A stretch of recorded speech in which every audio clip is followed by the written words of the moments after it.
Advance shirt. If you guys didn't know, I used to work at Advance. But I use these shirts primarily as a work shirt to cover my actual clothes that I actually like keeping a hold of and keeping clean. It's a black shirt, so oil doesn't really ruin it too much. That's pretty much just the short story. So, like I said, we're going to do an oil change today. Now, I've done a couple oil change videos in the past on this truck, and I'm going to differentiate this a bit this time. We're going to do like a time lapse, but I'm also going to show you guys in depth what the exhaust looks like, because I haven't done that yet, because I haven't been under the truck since I got all this work done. So I got to find the wrench which over there, and we're going to pull the truck in and get it up on the ramps. I'll show you guys the exhaust and how it's kind of ran underneath the truck, because to my understanding what they did is they cut the original Y pipe apart and used it as pretty much as downpipes. So the truck is completely true dual now. Instead of being all like a Y pipe kind of deal, it goes from a cut downpipe setup into the X pipe that I got for it. So that should be pretty cool. So we're gonna time lapse the actual oil change itself, but I thought I would do that by show you guys the exhaust of the truck to make this video a bit more, a bit less pointless. So, well, let's get the truck inside and let's take a look at that exhaust.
Alright, we got the truck on the ramps. Everything looks pretty good. Doing a quick once over before I get under there and risk my life, so to speak. So, yeah, truck's on the ramps. I'm going to go and grab my oil and everything, because I got something to talk about that too. Something I did do. I'm going to put my case inside. Come on, dude, roll it.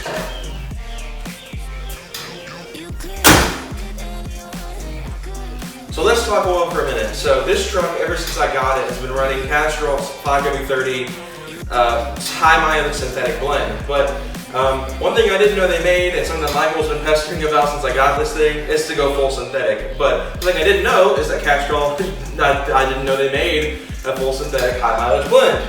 Well, guess what I found? High mileage synthetic blend. Now this cost me considerably more than what I would usually spend on an oil change for this truck. I'm used to spending about $45, I spent $75. I mean, it doesn't know I bought some soap and some air fresheners as well. I gotta get those autos and reward points, you know? So, yeah, we're going full synthetic on the truck finally, which is something I haven't done, mainly because I didn't know what oil was in this before I got it. So I just assumed it was always running synthetic blend. And of course, again, I didn't know Castrol made a synthetic high mileage blend. So here we are, not blend, but a synthetic high mileage oil. So here we are. Now we're gonna finally go full synthetic on the truck. So one thing that is going to be kind of bothersome, I don't happen to have any gloves because I used them all because thanks Corona, and I've been having a hard time finding gloves. So I'm going to be kind of upset if I do make a mess of myself today. But I've got some shop towels, we got oil dry, we're prepared if I make a mess this time. You guys didn't see the last time we did an oil change on this thing. Check that video out because I got a little upset. But let's get the camera underneath the truck and let's take a look at the exhaust and see exactly how it's routed, because I never had to see any of it. So let's take a look at that. So, without further ado, let's get under here and take a look. So we got the steering rack replaced. You guys can see, if you guys remember the last time I did an oil change, this cross member was disgusting. So they, when they was at the shop getting the exhaust done, they took it up in the lift and cleaned everything. It's got new tie rods in, which is something they told me about they'd done. We go back here, we can start to see some of the exhaust work coming into effect. You can see the headers up there running back here, the X pipe back there.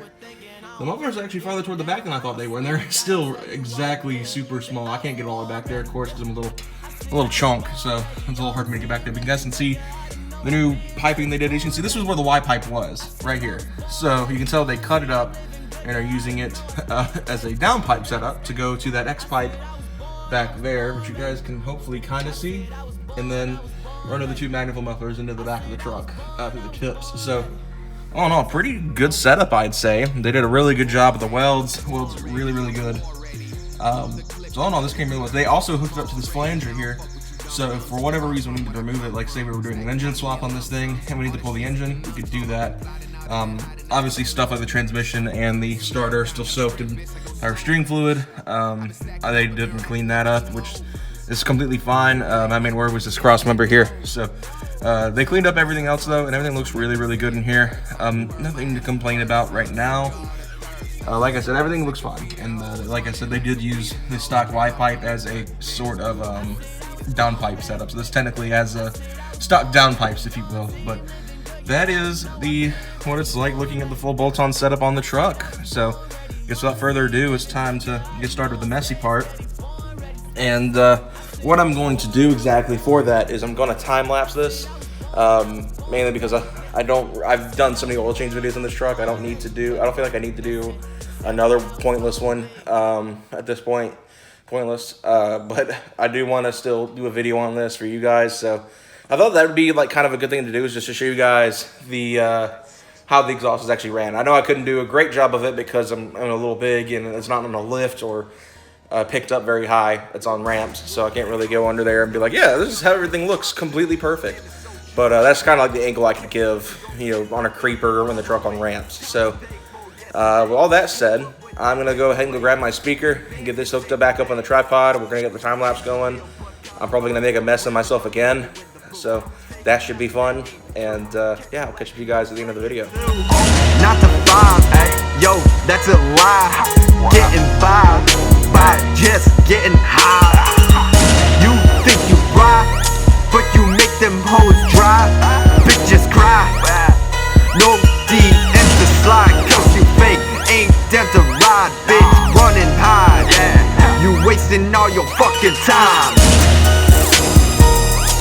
Yo, we got this. Don't be a crusty ass bitch, Listen, I'm gonna pass it too. It's real. Yeah. For the money, bitch, don't test me, you won't pass it. So just wrapped everything up, got the oil in the truck. So I did manage to spill a touch on the header as I was putting it in. Clumsy me. This is literally right here. This is the top of my chest. So you can just imagine how hard it is for me to reach up over to this with a big bottle of oil. So yeah, it's probably gonna smoke a little bit. It's gonna stink for a minute. And that's gonna suck until it burns all of it off, which is gonna be annoying. But it's whatever, I guess. But no really spills. I mean, I had the drips where I missed when I was putting the new oil in a little bit, and some residual drops that kind of got spread around. Oh, we're dripping. Did I just royally screw something up? Where was that drip from? I think it's coming from the cross member where I missed. Yeah, it is. Okay, nothing crazy there. So yeah, I guess we are ready to do a check and make sure the fluid's good, everything's good to go, and we will go for a start. So obviously back there, before anyone asks about that, oh Jordan, there's some oil there. That's from the oil filter. Where I was taking that off, I take it off really slowly, so it did kind of drip on the frame back there. And of course right here is from where I missed, because I can tell, because it's got a nice golden color to it, which of course would match new oil. So clumsy me. Can't blame me though. I'm like 5'9", so reaching up over that truck when it's on ramps is a nightmare. Being so short and having a truck and it being on our ramps, it's bound to happen at some point because I'm a bit of a midget. So really the only thing I could have done is I could have gotten a stepladder and that probably would have helped. I've never actually had that issue happen though, so I didn't really expect it. So no biggie though. It's just gonna smell really, really bad for a minute. So I'm tempted to just let it run outside for a little while and just let it burn off the oil. Let it get up to 10. I apologize for that cut there. I've been very popular today, so that's the disadvantages of shooting on an iPhone. That'll happen. That's happened twice now this video alone. I've gotten a phone call during this. But we're ready to get her off the ramps. Everything looks good. I'm not seeing any leaks at this moment. It's filled back up. We'll get it off the ramps. We'll check fluids and all that stuff. and we'll see. We'll get it up to temp, let it try to burn off all that oil before I go anywhere because I'm stinking it up. And yeah, so that'll conclude for the second now. I'm gonna go clean my hands up one more time, get all my garbage moved out of the way, and then we'll get the truck back out and in its position, and we'll let it do its thing. So the last thing I'm gonna do involving the exhaust is I'm going to prove that it's emissions compliant. I haven't got a check engine light this entire time. As you can see, it does light up on the gauges, but let's take a look at our codes. No codes found. Oh, well, look at me on bad angles here. No codes found, turn key off. So just to prove, this setup is completely emissions compliant. But anyway, no more stalling. We're gonna go for a first start right here. I'm a little nervous, not gonna lie, because of the little mishap with the spill. So I've got the hood slightly popped. I'm gonna get this thing off the ramps, and we're going to take her outside and let her get up to temp. So I guess here goes nothing. Cringe warning.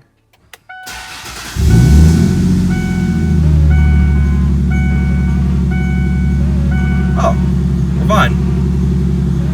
So let's go ahead and get her out of here before I gas the house. I'm just gonna put it in neutral and just coast off.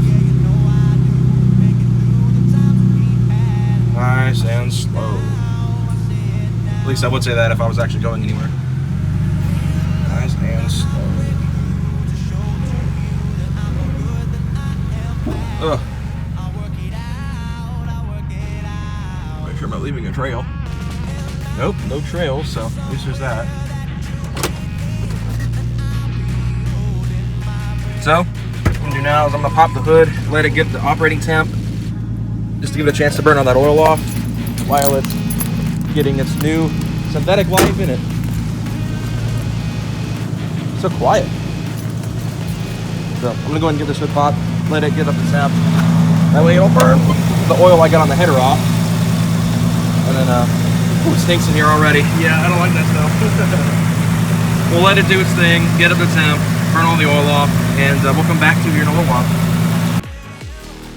Alright guys, so that wraps up this video here. I'm a little far behind because where I'm usually standing is where the oil dry is sitting. So had a very small spill, nothing crazy. It was mostly from when I was filling up the jug to move it, to get the oil pan emptied out, and from the drain plug and the little spill I had in front of the truck when I had missed everything and hit the header.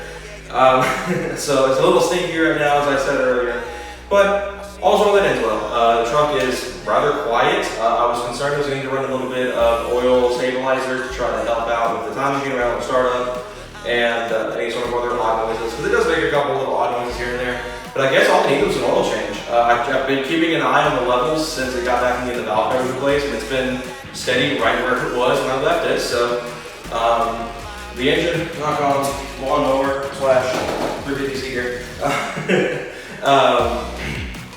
It isn't burning anything. That is something we actually did notice in our other 200,000 mile car we have. My brother's Spectre 5 is not burning oil. Not like a big burn or anything, but you can definitely tell it is. But mine seems to be doing just fine for now, which is great because I was really annoyed having to deal with that oil leak. I have to keep a bottle of oil with me all the time. I'm still going to keep the bottle I keep with me all the time. I might have to swap it out for a synthetic one though, obviously, because that's a synthetic blend bottle I have in the truck right now. I was going to wash it for the end of this video, but it looks like it's going to rain, so I didn't do that. So anyway guys, hope you all enjoyed this video. If you did, be sure to like, subscribe for more content coming soon on the Sport Track. I think I've decided my next mod. If you guys follow my Instagram and saw my story where I was asking about a certain interior mod, it's overwhelming support on that. So there's a good chance I might pull the trigger on that, but I am thinking about doing some suspension work on the truck, just to kind of finalize all of the stuff with the camber kits. My dad brought up a really good point that replacing the upper controllers might not be a bad idea to save me some time, to keep me from having to go and deal with getting another alignment later. I can go ahead and pull over here. Go ahead and get it done with once and only once. So I'm thinking about doing a upper control arm swap on the truck as well. It's got new tie rods. The lower ball joints seem to be doing just fine. The upper ones are the ones I'm a little bit questionable about. A lot of you guys have noticed. I've gotten a few messages about it on Instagram that there's a pop in the suspension. You guys can kind of hear sometimes when I'm turning, and yeah, that is a ball joint issue. So I just gotta find out which one it is so I can replace it before it snaps. but I'm pretty sure it's the uppers, so I'm going to wind up probably replacing those upper control arms anyway, so I can do the camera at the same time. That way I don't have to go get in line once, and obviously it's going to take a hit in the money I wasn't going to use towards modding the truck, like getting this interior setup done, which is about $114, which isn't bad. I was also going to work on building an intake, because as you guys saw in Wednesday's video, I talked a lot of crap about my crappy intake, and I don't regret any of it. It's very true. Well, there goes the light. It's dark in here. Wonderful. But for now, guys, I'm wrapping things up here. Keep your eyes peeled for more mods on the truck. I've got a few little dollars to spend thanks to this whole thing, thanks to school, because people might think I followed on one and I didn't, so I'm just riding the wave. So we'll see how things go. But thanks to school, I got a little bit extra cash in my hands, so we're going to use that to make content for you guys. So keep your eyes peeled. Probably going to build a new intake. If I have the money for it, after do the suspension overhaul, depending on what all is busted and what needs to be replaced. It being a 220,000 mile truck, I wouldn't be surprised that the uppers and lowers need to be replaced. I really would not put it past the truck. So there's a good chance that might be what we do. But for now, guys, I'm going to wrap things up here. I'll see you guys on Monday with a brand new video. And yeah, take care, guys. Have a good one. Stay safe.